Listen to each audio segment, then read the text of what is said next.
The views of this program are not necessarily the views of KWFM Radio, its management, or its sponsors. The host is solely responsible for its content. Enjoy. Inside the studios of KWFM 1330 The Star, this is the Jake Feinberg Show, and as I continue my primary source archival tribute to my heroes in music, what I love the most about musicians that I aspire to look up to are the accompanists. And that is what classical music and jazz and blues, that's what made that music so special, was the idea that, yeah, maybe you had a leader on the date and he might have been a horn player or a drummer, but at the end of the day, the accompanists around him formed a team that allowed the music to open and be expansive and to be open-minded and to grow and to evolve. Music continually evolved over time because the leaders knew the significance of the accompanists. My guest today is such an accompanist, a beautiful guitar player who some people would say is a light guitar player, but I would actually say the guy is just, he's able to play at any tempo and any time signature with lots of different rhythms. He's played with all different types of ethnic cats, and he's done it fluently and somewhat flawlessly, and has maintained a career in the field of music, which is not an easy thing to do. Gene Bertoncini, it is an honor to welcome you to the Jake Feinberg Show. It's a pleasure to be here, Jake. Hey, first of all, your name was always kind of intriguing to me. Could you talk a little bit about your upbringing, like where your parents were from and how you got to the States? Yeah, my parents both came from Italy, the northern part there, near Parma, where the Parmesan cheese and the prosciutto come from. So I'm definitely spoiled in terms of eating, and they were both great cooks too. And my dad, I could never play enough music for my father, and so that support was always there from the beginning, right from the beginning. And our house in the Bronx was one of the busier houses at Christmas time, because that's where all the music was. My brother and I both played, and the people would come over there sooner or after dinner or whatever, so they could sing some Italian songs, as well as not too many standards in that house in those days. But anyway, they just loved music, and I had that support from day one. It was more your own ethnic heritage music, right? Italian type music. Yeah, that was all just some of them. They're wonderful tunes, but not on the top 10 list. For sure. It just strikes me, because it was, I want to put this in the right way, it seemed like your neighborhood was a mix, I bet. It was not just Italians. Was it kind of a mixed race neighborhood growing up? Yeah, it was. It just was, and on the church I went to was also mixed, and it was really, I was open to that wonderful thing about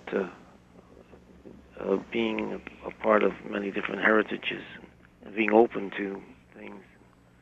Never raised with any kind of bias at all. So, I mean, I think that, from a contemporary sociological standpoint, you have people now, through no fault of their own, shepherded into like-minded enclaves, if that's what you want to call them, where you have, certain denominational people going to church. They all kind of look the same, they sound the same, and then the people that are ethnically different, because our country is so much more of a melting pot now than it ever was.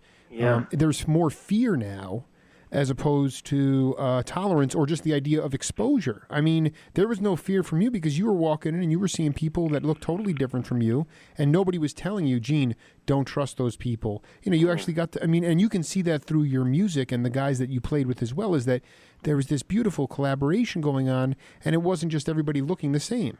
Yeah, and there was no sign of any kind of a prejudice. It was just the music was, and the people didn't even think about stuff like that. If you want to see a great example of that, go on a jazz cruise. Have you ever done that, Jay? I have not. Oh man! I mean, like in the islands somewhere, or where? Well, yeah, they usually leave from Miami to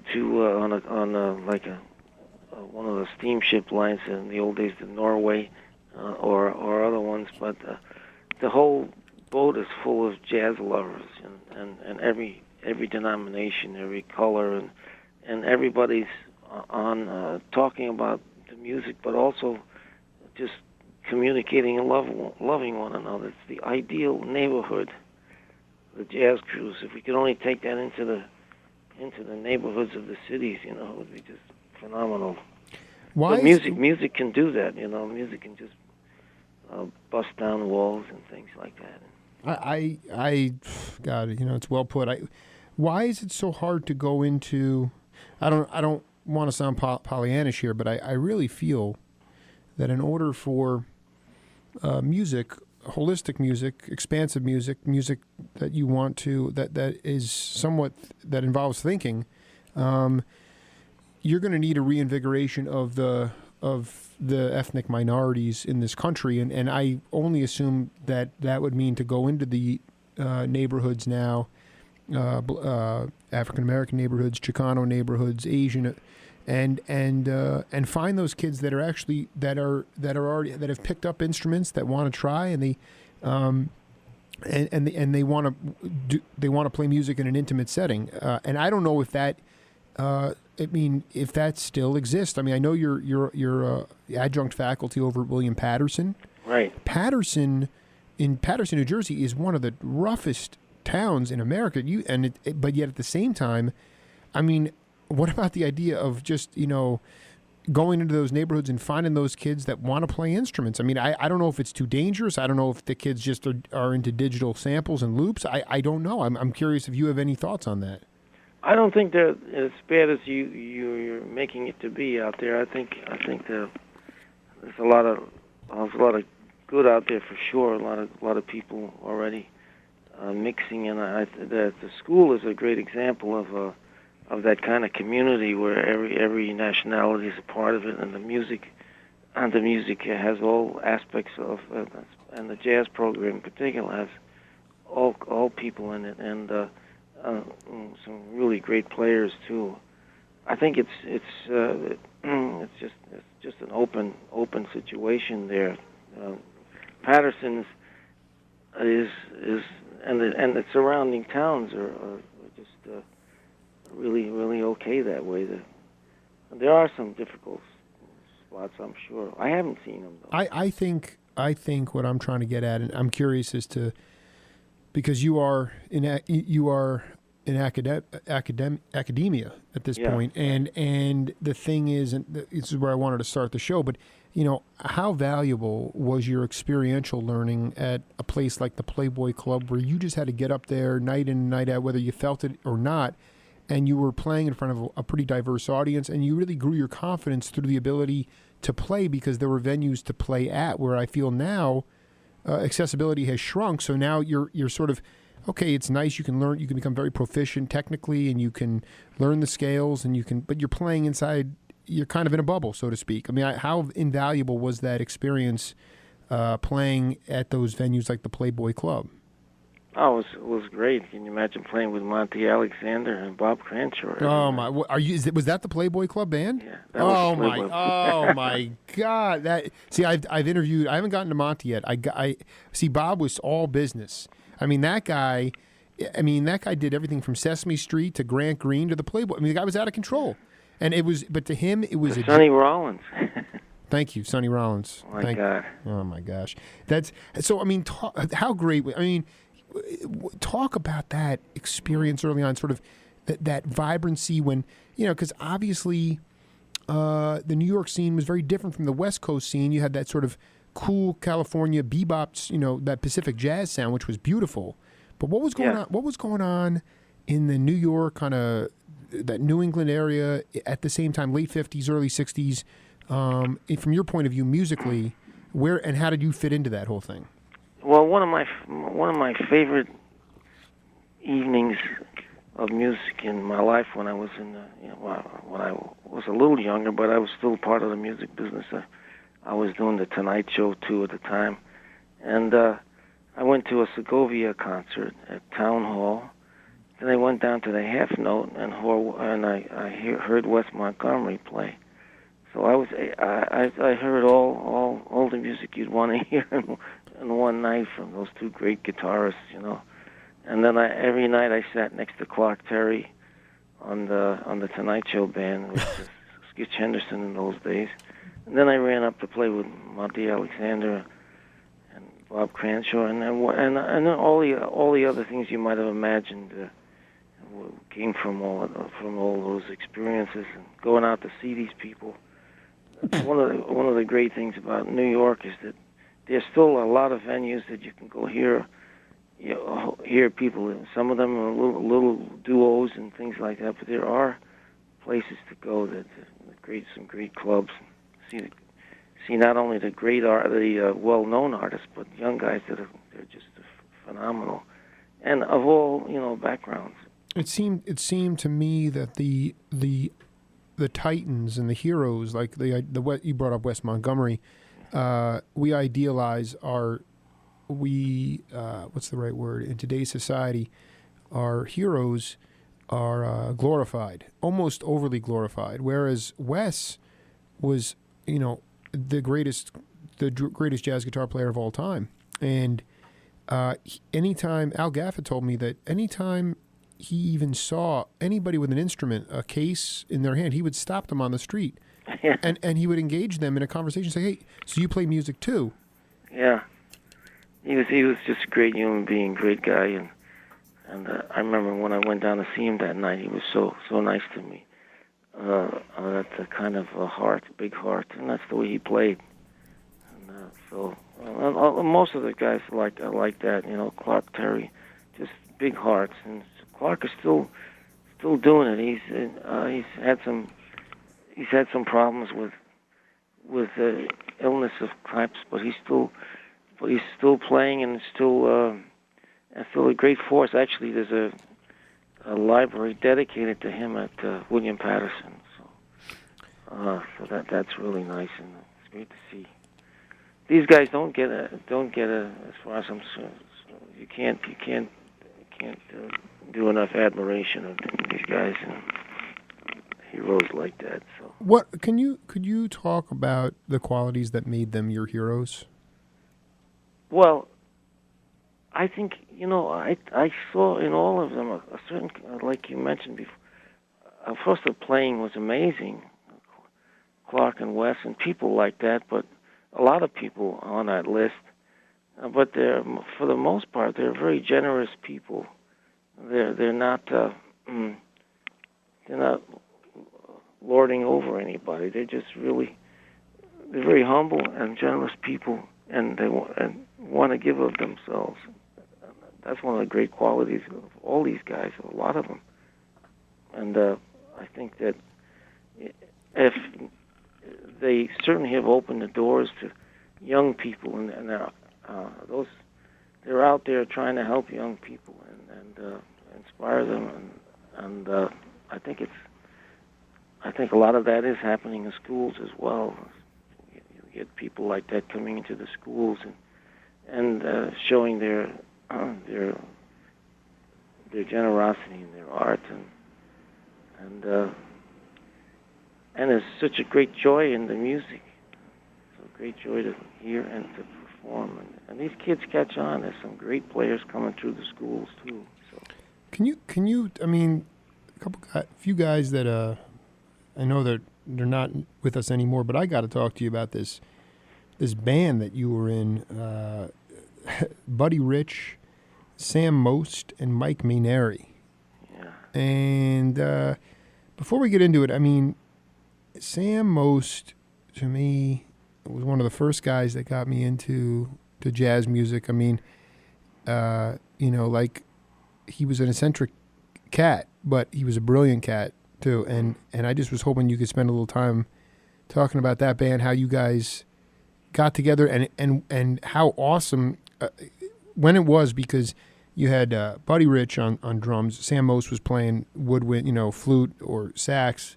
Right. Mike Mineri was playing vibes, and then you on guitar. I'm like, boy, that's a pretty evolved band. What year was that, and how did that all come together? I don't remember the year. That's not going to be a good question. But talk about maybe the memories are better. Yeah, well, I'll tell you, I had a little trio. Mike Mineri and myself used to rehearse in my basement before he went with Buddy Rich. We had a little trio, and we worked in various clubs and gigs, and we had a lot of music kind of worked out for like the old Red Norvo trio kind of thing with Tal Farlow, and Mike was always such a great player. And soon he went on the road with Buddy Rich, and at one point when Buddy came to New York, he sort of, I don't know if he wanted to add something to the band, but Mike got me the gig with the quintet at the Birdland. That was the first gig with Buddy, with Mike Mineri and Sam and the rest of the guys. Wyatt Ruther, I think, was a bass player, and that drummer. So, and it was a scary thing for me because I went to the first rehearsal and I had a lot of this stuff really rehearsed and worked out, and I was playing all these charts for the first time, and seemingly. But Buddy had to be impressed because it was pretty complicated music, and I like to tell this story because it's so funny that after about 10 songs, I made a mistake, and Buddy yelled to me, "Are you with us?" That's Buddy. That's working with Buddy. Yeah, but I mean, literally within. Yeah, every night it was like I was worried what he was thinking, but he was nice to me. He was really great, but you get that sense of that power behind you, that critical guy behind you, that amazing drum budget. Well, he's also. There was a little fear there. Right. Well, I mean, it kept you. Also, he was like, the minute that he even sensed that you were maybe deviating, I mean, he was right on you immediately. Oh yeah. The genius. He wouldn't take that any kind of. He let everybody know. And once I don't think he was a good reader, but once he learned something, it was there. That's the way it was. Were you guys playing originals? Were you playing things, standards in odd time signatures? What was it about the guitar? I know, like you said, the Red Norvo stuff, like with Tal Farlow, Red Mitchell was on bass, or and then Mingus was for a while. Talk a little bit about the evolution of how the vibes became. And the guitar made their way into the jazz idiom. Well, I think that was the group, Red Norvo and Tal Farlow. That was the group that definitely introduced and the technical stuff that Tal used to play, the amazing stuff they played together, like Move and tunes like that, and that was exciting to hear. We used to hear that on the radio. It was great. That's where we learned the radio. The radio has been the biggest force in jazz, and so when I actually got to meet Tal and have a lesson with him, but then when Mike and I rehearsed, we mostly standards, but we came up with various lines, to play together that were complicated, but based on the changes of the standards and stuff like that. I don't remember exactly what the tunes were, but they were basically standards with these lines that we played together, so that when I rehearsed it for the first time with Buddy, that they were fairly complicated things, and it makes it really interesting for any band that takes the time to work out things. I like that, just the way like Oscar Peterson used to do with his trio, those things he had worked out with Ray and Ed, and it's always great to see guys coming up with a way to play something, bringing as well as their great jazz playing to it, but bringing the creativity of a concept of a tune and stuff like that to the stage there. One of the other things that I think is lacking in some ways, is the the generations of parents, like my generation. I mean, I was born in 1978. My folks didn't really know how to play instruments very well, and they didn't dissuade me. I mean, I picked up the trombone for a while, and was trying to be the best Irby Green. Yeah. But I didn't know what I was doing, and I didn't have any passion for it, and I regret that. But before we go to a break here, I wanted you to talk a little bit about the importance of your father, who maybe, I don't know if he was a musician himself, but he clearly, really motivated you in a positive way by saying, Gene, just keep playing what you're doing. And I think a lot of young musicians today, I think they lack that because their parents, they didn't have the role model. The Buddy Riches and the Red Norvos and those guys, they are not with us anymore, and those mentors, those voids have not been filled. Or if they've been filled, they're now in academia as opposed to in the clubs playing. Yeah, I'm not sure about that, but I know that there are a lot of them that are teaching now, and they're a really great example, like Mulgrew Miller at William Patterson. It's just great to see him walk in the hallways. And he's a great musician, good player, and he does get out and play a lot. And my dad was always,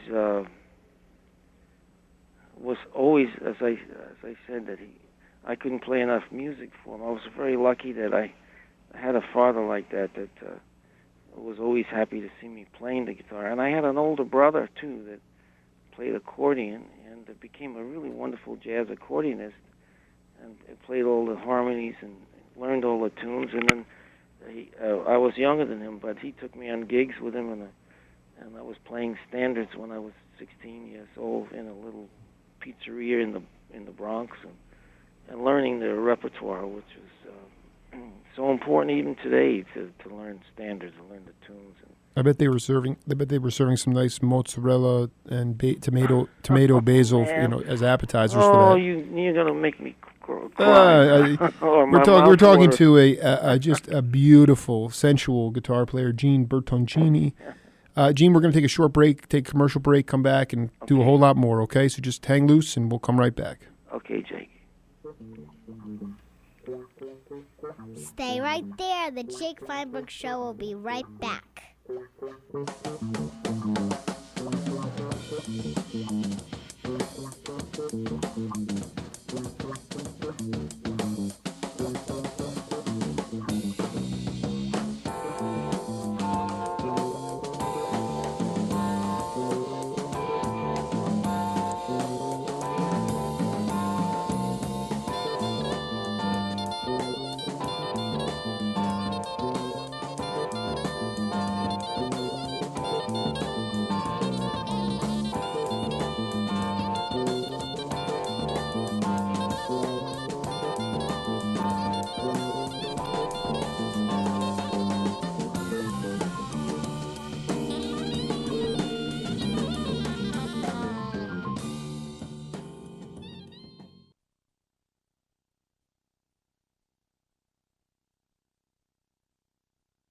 It's that good.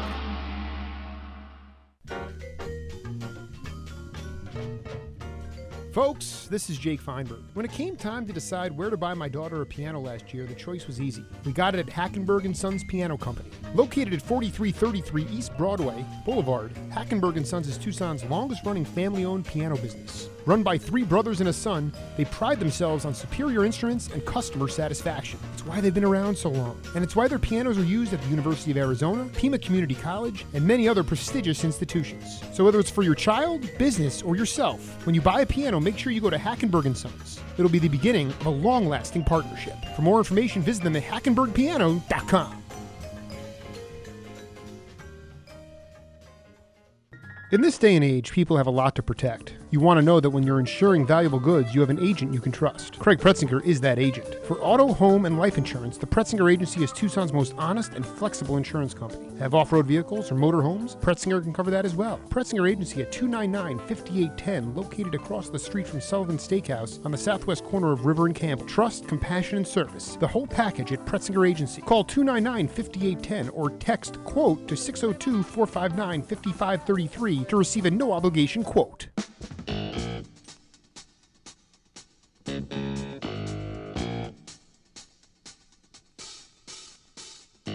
If you're not part of the solution, you're part of the problem. Be a part of a new coalition with Jake Feinberg. The second half of my show starts right now.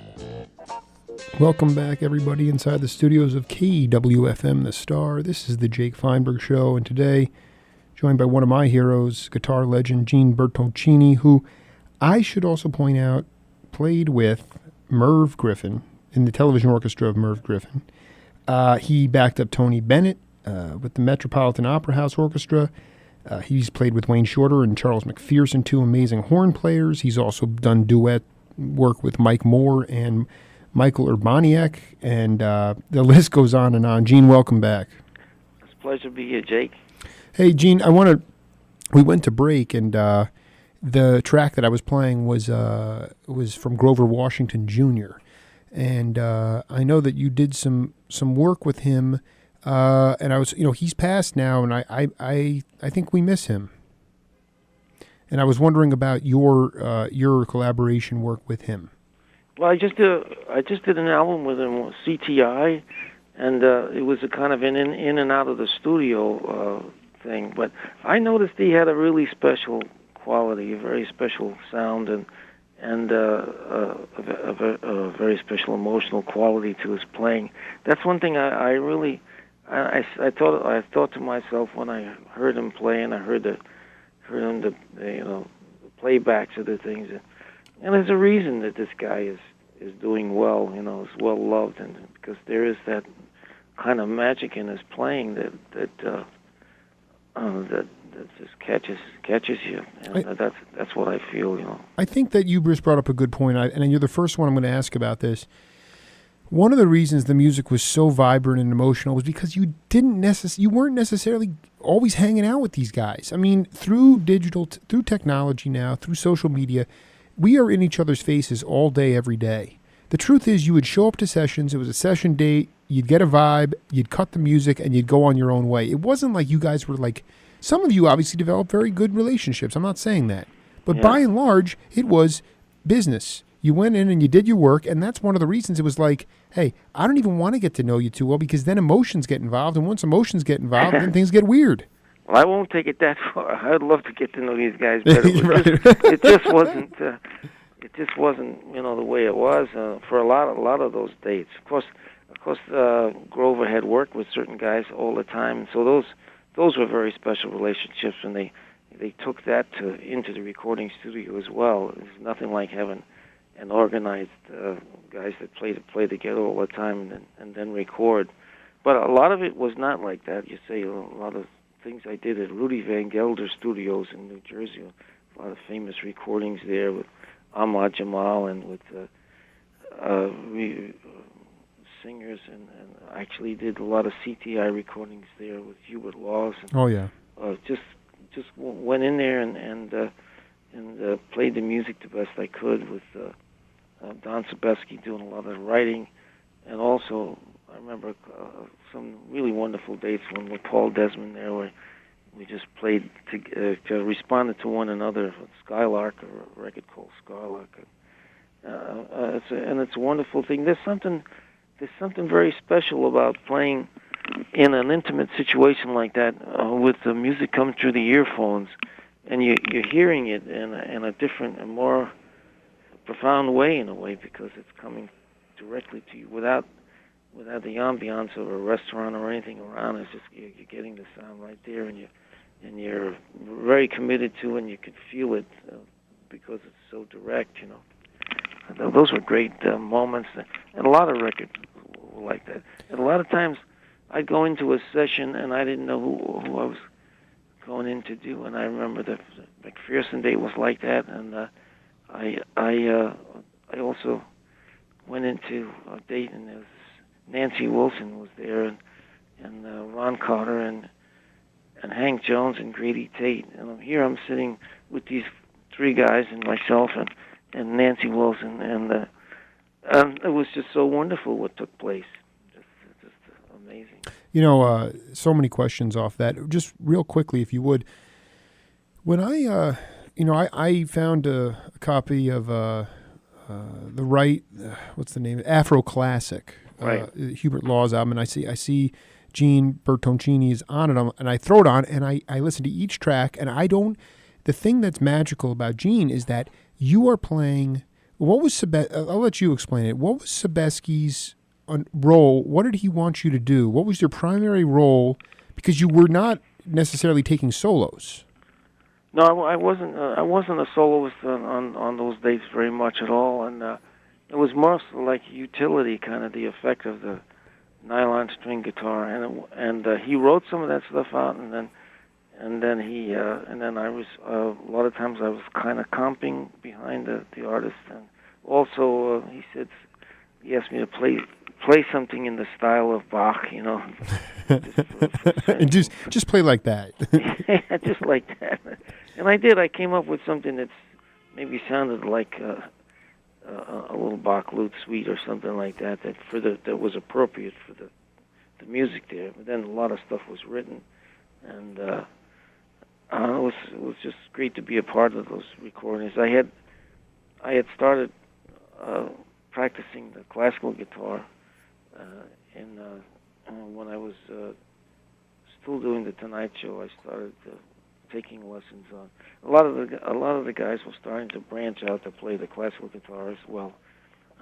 Just for the use of the fingerstyle playing and the nylon strings, and just at that time the bossa nova hit New York City, and I became pretty good at bossa nova stuff. João Gilberto used to borrow my guitar when he did a concert in New York. And I'm sorry, but Astrud Gilberto at that time was maybe the sexiest woman alive. Yeah, I still look at that cover, man. Holy mama! There's another album from a little bit like a year after that. The one I'm referring to is Astrud Gilberto with Stanley Turrentine, the one you're on. Yeah. Along with, and there were so many classic cats. Saivuka was on that, and Bob Mann was on that, and you're on. I'm like, this is the great. And then she did one later with Al Gaffa that's even sexier. I mean, she was the hottest thing around. But I'm in the car this morning and I'm doing research for the interview, and I say to myself, holy mackerel, I have something on CD that I don't know when the last time Gene heard, and what I want to do is take a listen to it, and for the audience. Notice the frenetic pace, the ability of Gene to comp behind the solos and stay up at a staggering pace. Let's take a listen and we'll come back, all right? Okay. I don't know how you stayed up at that frenetic pace. I have no idea. What was that? I don't even remember that. This is why I do this show, because one of my jobs is recreating memory for you guys, and do you want to take a guess at it? I kind of like this. I have no idea. It was Ronnie Foster, Two-Headed Freep on Blue Note, and you are listed as the guitar player on that album, playing sweet, funky licks. Do you remember? He was a B3 player. Does that ring a bell? No, not at all. But I'm sure I'm there. No, I mean, it was called Two-Headed Freep from 1972 or 73. Wow. And I mean, how powerhouse is that? I mean, you haven't probably heard it since that time. on this particular cut, I must have just been playing rhythm guitar or something like that, just trying to keep up with the drums. Who was playing drums? It was, it's, let me see. It was quite, I don't even know, there was a conga player. The thing that was cool is that they had an electric bass player too, so Ronnie didn't have to play the bass pedal. He could just play, organ lines. Yeah. And then but see, I mean, to me, as an accompanist, because that's what I would be if I was in a band, is the idea of trying to fit in. I mean, Yeah. you're on the album. You're going to be your name's going to be listed on the album, and you want to play a role, and you want to be able to be heard, and yet Right. that they're playing at such a blazing clip Yeah. that I mean, you have to think quick. You have to think on your feet. And my question, I mean, but you were, and never once in that song did I feel like you were treading water. Maybe a few times you held back to think, but then when you came out, you were just, it was just, and you were using that wah-wah. I mean, the funny thing is when I look it up in All Music, they call you Gene Bertoncini. They botched the last name, but They've done that a lot. But you know, it was let's see here, 1972, and it is a big dollar record. It is a hard record to find, and it's about a $50 album. But you know, to me, it was this idea that it wasn't a chauvinistic thing. It wasn't a me thing. It was okay. This is Ronnie's date, or this is Ron Carter's date, or this is you know, and get out of the way and let's do it. And I the same thing with Skylark, which unfortunately I don't have a digital copy of. It's one of the most beautiful things, and most people my age look at Paul Desmond like the guy looks like an accountant, but yet the sound that came out of his instrument was just the most beautiful thing in the world. Very special, yeah. It was great to be able to communicate with them like that, you know. Again, the magic that happens sometimes we're in the studio when it's just you and the earphones and the soloist in the rhythm section. It's you know, probably in certain ways better than playing a gig because you're closer, you know. And you just exactly tell like the other. Let's see what it says here. I want to read this to you. Is there another guitar player on the? You know, this is you are the only guitar player on this album, and and it's just I should have gotten double. I'm gonna write to these people. If that was me playing all those rhythm stuff all that time, my hand would have fallen off. I don't know, but. Well, so are you telling me that, because I mean, I'm looking on the internet now and it clearly gives you full credit as being the only guitar player on this album. And it's just unbelievable, really. Can you know, one guy that, you know, I believe he's still around, and I know you were on one of his albums, but did you, what was it like playing with Wayne Shorter? Oh, it was amazingly by the seat of my pants kind of thing, you know. Another thing, I got called in, and all of a sudden I'm in a recording with Wayne Shorter, and I get Don Friedman, I think, is a pianist, or Bob Vibe on Vibe. Yes. And I think there were a couple of drummers on it too, and I just reacted to the music the best I could. You know, I wasn't exactly sure of what to do, but my instincts and stuff like that came to fore. That's so. It's such I'm so grateful for whatever gift I have that enabled me to respond like that to this music. Because Wayne was kind of just describing the music kind of in an almost poetic way. It wasn't, a lot of it wasn't written in any way. I mean, certain things were indicated with chords or maybe some voicings here and there, but it was like somebody saying to you, "I want the feeling of wind here, or of a cloud." And he knew what he was talking about. He had an idea of those. He didn't say those actual words, but you know, if somebody tries to describe the feeling. And that's what happened, and so I was reacting to a lot of what he said and what was happening. And there's one song, Après Amour, Sadness, or something like that. That was Bobby Thomas's. I forgot the bass player who wrote the song, but anyway, I was really happy that Wayne actually called me after it was done and said he really liked what I did. And, I'm gonna have to. It's one of those harder albums. I only collect vinyl. I don't collect CDs. So it's a hard album to find. I love you for that. I love vinyl. My God, that's wonderful. Yeah, well, and I don't know if vinyl is actually making a huge resurgence now. Yeah, people are really beginning to understand, and I just think I was ahead of the curve. Gene, I got to tell you, take it from me, just a fellow Long Islander living in Tucson. But when you talked so beautifully, I think one of the things that I hope that you do or will do with your students, or I hope this is going on in academia now, is the idea of speaking in poetry. The idea of talking about the music not in a technical way, but as the way and I know Wayne Shorter was a gifted person, but that way it allows people to be more open-minded, as opposed to just you're going to go from this chord to this chord change here. It was speaking in prose, speaking and giving it a different kind of language. Yeah. Are people able to express that to students, and do 21st century students understand that? That's the other issue. Well, a lot of them are really hip to when somebody's doing something like from the heart and telling a story. I always talk about that. It's so far beyond playing the right chord change, and I mean it's necessary to know that part of it. I always see music as half intuitive and half intellectual, because you that's what you are as a human being.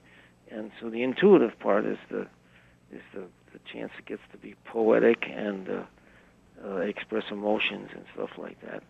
And then the intellectual part sometimes can break down the chord changes and the scales that might be associated with that. But that information alone is not going to give you.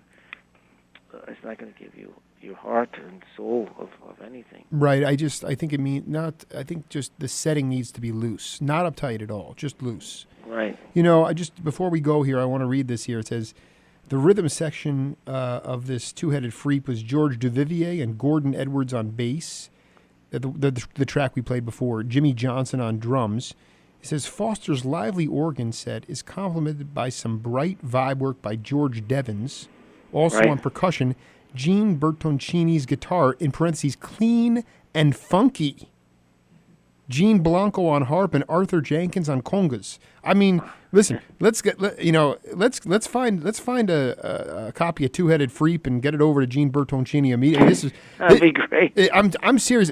You could get a reissue. The original pressing is probably in good shape. Is about a $50 album. And was it recorded at A&R Recording Studio? It was 73 Blue Note, and I think at that point United Artists might have already bought Blue Note. I'm not sure if you did it. I think it was done at Van Gelder. Oh, really? Okay, it's possible. Yeah. But let's make that a mission, Gene. Our collaboration is just beginning, my friend. I probably will. I would like to get some information about Mike Moore. I'd like to interview Mike. And so maybe I just would like to continue. You were one of those classical musicians who was able to, be an accompanist during the greatest era of music that our country has ever seen. And it's just been an honor to talk to you today. Well, Jake, thanks so much. I really appreciate just being a part of your show and part of the world you're in. It's mind blowing, and I have a family. I'm about to have a baby any day. Wow. My second daughter, and yet I have another family out there that I never even knew existed, and I feel very blessed. Oh, so we're blessed with you. Thank you. I'm not. And I feel like I'm talking to Marlon Brando from The Godfather too. You have that. I love it. I love it, man. Gene, listen, all the best, and we'll talk real soon, my friend. Okay. Okay, Jake. Thank you. Take care. Bye, everybody. Bye-bye. This is the Jake Feinberg Show on KWFM, The Star.